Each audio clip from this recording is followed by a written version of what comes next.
आपण तुरीची डाळ 2 ते 3 तास भिजत घातली होती। कोमट पाण्यात ही डाळ भिजवली होती। तुम्ही रात्रभरही भिजत घालू शकता। 1 वाटी एवढी तुरीची डाळ आहे, ही मिक्सरमध्ये टाकून घेऊ।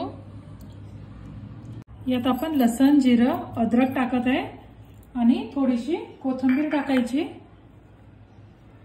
आणि याचं वाटण तयार करून घेऊ। डाळ आपण मिक्सरवर छान बारीक वाटून घेतली आहे। यात आपण पाणी घातलं नव्हतं। पाणी न घालताच आपल्याला ही डाळ छान वाटून घ्यायची आहे।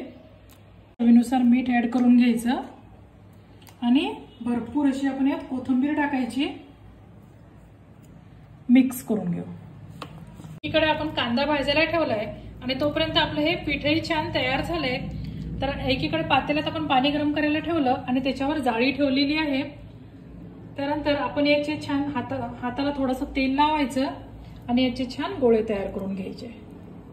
चाळणीलाही थोडंसं तेल लावून घ्यायचं।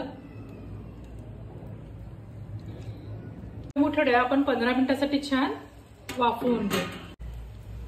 इकडे आपला कांदा छान भाजून झालाय। आता आपण इतर मसाले भाजून घ्यायचे आहेत। त्यासाठी आपण धने घेतलेले आहेत, तीळ घेतलेला आहे, खोबरा किस घेतलेला आहे। आता हे आपण छान भाजून घेऊ। आपण 1 चमचा एवढं तेल टाकलेलं आहे आणि त्यात आपल्याला सगळ्यात आधी धने टाकून घेऊ। धने थोडेसे फ्राय झाले की त्यात आपण खोबऱ्याचा किस टाकायचा आहे।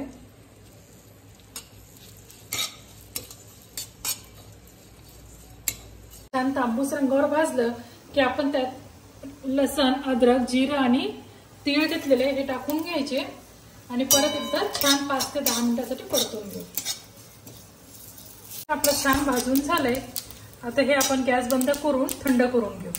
हे मिश्रण छान थंड झालंय, मिक्सरच्या पॉटमध्ये काढून घेऊ। कांदा भाजून घेतला होता तोही तयार करायचा, थोडासा फोडून घेऊ म्हणजे आपल्या मिक्सरमध्ये तो छान बारीक होईल। हा कांदा जसा आपण छान काळा भाजून घेतला तसाच आपण मिक्सरमध्ये वाटून घ्यायचा आहे। थोडंसं पाणी टाकू आपण आणि छान बारीक वाटून घेऊ। वाटण आपलं तयार आहे। कढईत आपण तेल गरम करायला ठेवलंय, त्यात आपण कांदा खोबऱ्याचं हे वाटण जे तयार करून घेतलं हे संपूर्ण वाटण आपण यात टाकून घेऊ। वाटणाला तेल सुटेपर्यंत आपण हे वाटण छान एकसारखं परतून घेऊ। तोपर्यंत आपले मुठडेही तयार झालेत, बघून घेऊ। बघा किती छान आपले मुठड्या तयार झालेले आहेत। आता गॅस बंद करून घेऊ आणि हे थंड करून घेऊ। वाटण छान किती छान शिजलंय, त्याला तेलही सुटायला लागले। आता आपण यात मसाले ऍड करायचे। तर मसाल्यामध्ये मी हळद घेतलेली आहे, कांदा लसूण मसाला घेतलाय, लाल तिखट घेतलाय, धने जिरे पूड घेतली आहे आणि काळा मसाला घेतलाय। काळ्या मसाल्याऐवजी तुम्ही मटन मसालाही घेऊ शकता आणि कसुरी मेथी घेतली। आपण हे सगळं यामध्ये मिक्स करून घ्यायचं। थोडीशी आपण कोथिंबीर टाकून घेऊ म्हणजे आपल्या मसाल्यासोबत कोथिंबीरही छान फ्राय होईल आणि त्याची चवही खूप छान येईल भाजीला। आपल्या मिक्सरच्या पॉटमध्ये जो मसाला होता तोही आपण स्वच्छ धुवून घ्यायचा। त्यात मी गरम पाणी टाकलेलं आहे। आपल्याला संपूर्ण भाजीसाठी गरम पाणीच वापरायचं आहे।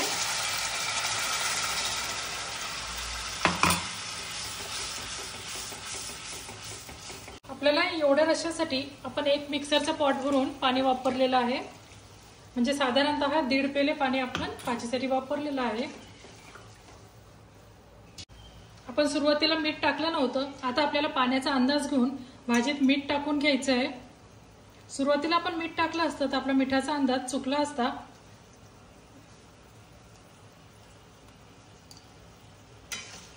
चवीनुसार मीठ ऍड करून घ्यायचं। भाजीला छान उकळी काढून घेऊ। छान उकळी आली आहे, गॅस लहान करू आणि आपले तयार झालेले मुठडे यात आपण टाकून घेऊ।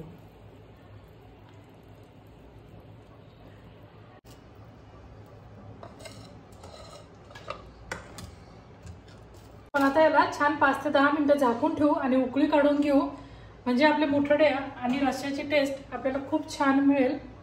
झाकून ठेवू। आपल्या भाजीला किती छान उकळी आली आहे आणि आपले मस्त मुठडे पण त्यातले खूप छान शिजलेत।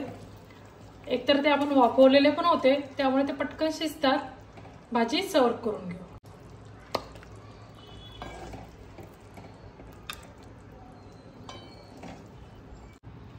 इतकी चमचमीत दिसणारी आणि इतकी अप्रतिम झालेली खूप टेस्टी अशी ही भाजी आहे। भाजी ओळखू तर येणारच नाही की कशाची केली आहे, पण केली आहे ही फक्त तुरीच्या डाळीपासनं।